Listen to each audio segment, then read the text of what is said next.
Assalamu alaikum students, how are you? Today our lecture 11, unit number 5 and the chapter name is reproduction in plants. कि plants में reproduction कैसे होगी, plants कैसे reproduce करेगा, एक plant से न्यू प्लांट कैसे प्रोड्यूस होगा. ठीक है, हमने प्लांट्स की रिप्रोडक्शन पढ़नी है. आज हम न्यू टर्म्स को स्टडी करेंगे कि न्यू टर्म्स कौन कौन से, इसमें कौन कौन सी टर्म्स हैं, वोकैबुलरीज यूज़ होंगी. सबसे पहले सेक्सुअल रिप्रोडक्शन.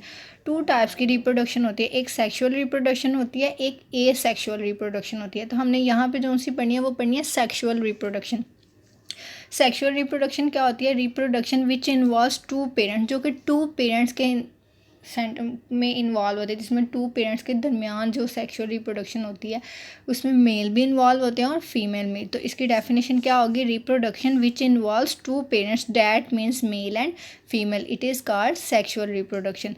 नेक्स्ट है फर्टिलाइजेशन. अब फर्टिलाइजेशन क्या होगी? In sexual reproduction male gametes fuses with female gamete to form zygote. जब सेक्सुअल रिप्रोडक्शन, अब देखें मैंने आपको पहले डेफिनेशन बताई कि जो सेक्सुअल रिप्रोडक्शन होती है वो पेरेंट्स के दरमियान होती है, मेल और फीमेल के दरमियान. तो जब मेल्स के गमेट्स फीमेल के गमेट्स के साथ मिलेंगे, फ्यूज़ का मतलब होता है मिल जाना, किसी चीज़ के साथ अटैच हो जाना. जब मेल गमेट्स फीमेल गमेट्स के साथ फ्यूज़ होंगे, मिलेंगे, तो वो क्या बनाएंगे? वो फर्टिलाइजेशन का प्रोसेस होगा. तो that is called fertilization. In sexual reproduction male gametes fuses with female gametes to form zygote. तो फिर इस प्रोसेस में जो चीज़ बनेगी वो क्या बनेगी? जाइगोट. उसको हम क्या कहेंगे? फर्टिलाइजेशन. नेक्स्ट है self pollination and cross pollination. Self mean pollination. सबसे पहले आपको पता होना चाहिए कि पोलिनेशन क्या होती है. पोलिनेशन होती है transfer of pollen grain from flower to seed, flowers from seed to flower. ठीक है, हम एक सीड को ग्रो करवाते हैं, फिर वो क्या बनता है? फ्लावर बनता है. तो पोलन ग्रेन जो ट्रांसफ़र करता है सीड से फ्लावर में, उसको हम पोलिनेशन कहते हैं. तो इसकी डेफिनेशन क्या होगी? The transfer of pollen grain from anther of one flower, एक फ्लावर के जो एंथर है वो to the stigma of same flower is called self pollination. ये फ्लावर की पार्ट है, stamen, anther, filament, carpel, these are the parts of the flower. आपको flower के पार्ट्स पता होने चाहिए कि फ्लावर के पार्ट्स कौन कौन से हैं. एक होता है stamen, anther, stigma and carpel. जो स्टेमन है it is the male part of the plant and carpel is the female part of the plant. तो एंथर क्या होगा? पोलन ग्रेन ट्रांसफ़र करेगा, पोलन ग्रेन का जो ट्रांसफ़र होगा एंथर से stigma of same flower, means के जो एक ही फ्लावर के अंदर पोलिनेशन होगी, एक ही फ्लावर के स्टिग्मा और एंथर के दरमियान जो पोलन ग्रेन ट्रांसफ़र होगा उसको हम सेल्फ पोलिनेशन कहेंगे.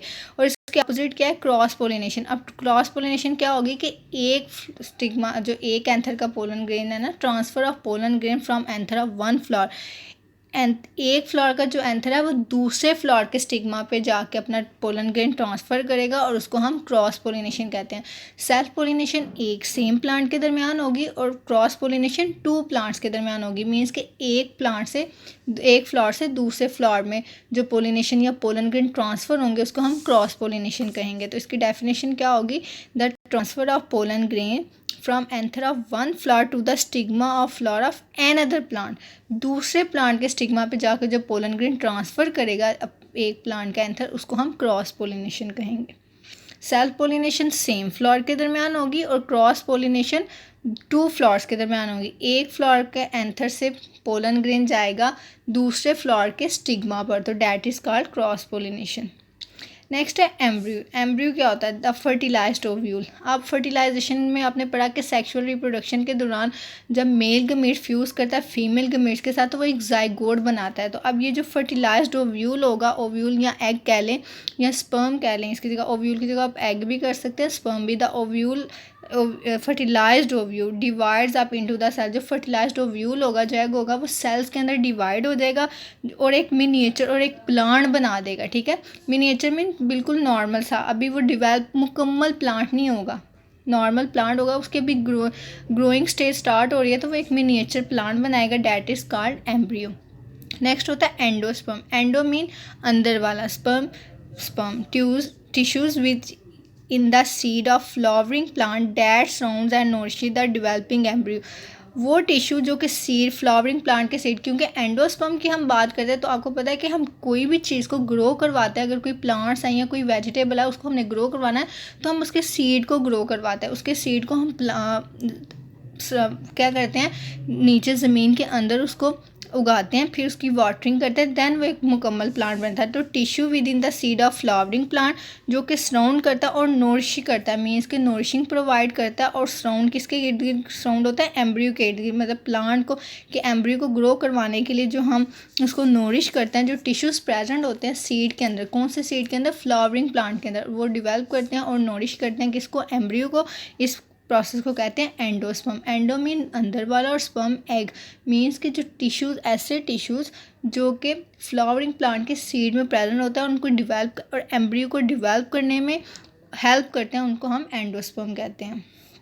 Vegetative propagation, asexual reproduction in plants. अब मैंने आपको पहले बताया था कि प्लांट्स 2 टाइप्स की रिप्रोडक्शन होती है, एक सेक्सुअल रिप्रोडक्शन होती है और एक एसेक्सुअल। अब जो प्लांट्स में रिप्रोडक्शन हो गया, आपने सेक्सुअल रिप्रोडक्शन पढ़ी कि ऐसी रिप्रोडक्शन जो 2 पेरेंट्स के दरमियान होते हैं उसको हम सेक्सुअल रिप्रोडक्शन कहते हैं। और जो एसेक्सुअल रिप्रोडक्शन इन प्लांट्स होगी उसको कॉल ए वेजिटेटिव प्रोपिगेशन कहेंगे।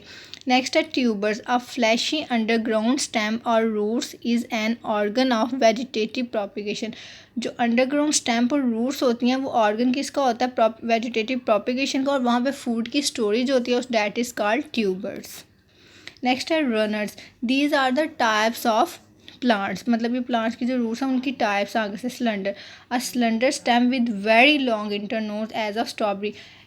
ऐसी स्टेम जिसकी लॉन्ग इंटरनोड्स होती हैं, मीन्स कि जो हम उसको जब उसका सीड ग्रो करवाते हैं तो उसकी बहुत बड़ी बड़ी ना इंटरनोड्स प्रेजेंट होती हैं, मीन्स कि आप स्टेम कह लें। स्टेम की जो टाइप्स होती हैं उसमें नोड्स और इंटरनोड्स प्रेजेंट होते हैं, तो जिसकी लॉन्ग इंटरनोड्स होंगी डैट इज़ कॉल्ड डोनर्स। और इसमें एग्जांपल किसकी दी हुई है, स्ट्रॉबेरी की। नेक्स्ट है bulbs and corns. Organ of vegetative propagation in plant consisting of globular stem with food and surrounded by scale leaves. ये वेजिटेटिव प्रोपिगेशन का ऑर्गन है प्लांट में, और ये ग्लोबुलर स्टेम पे, stem mean globular mean gold stamp होगी, globular type, ठीक है, globe type, globular with food and surrounded by scale leaves. और ये इसने जो स्केल लीव्स पैरेंट होते हैं, लीव्स होते हैं स्केली लीव्स होते हैं, ठीक है, ये लीव्स की टाइप्स हैं स्केल लीव्स, ये उसके इर्द गिर्द उनको सराउंड किया होता है, इसको that is called bulbs and corn. ये स्टेम की टाइप्स है, बल्ब्स एंड कॉर्न जो है ये स्टेम की टाइप्स है, रनर्स ये भी स्टेम की टाइप्स है। तो रनर्स क्या होंगे, cylinder stem with very long inter, जिनकी लॉन्ग इंटरनोड्स होंगे डैट इज कॉल्ड रनर्स। और बल्ब्स एंड कॉर्न क्या होंगे, वेजिटेटिव प्रोपिगेशन होंगे, प्लांट में ग्लोबुलर स्टेम होगी फूड के साथ और इसने सराउंड किया होगा स्केल लीव्स को, that is called bulbs and corns.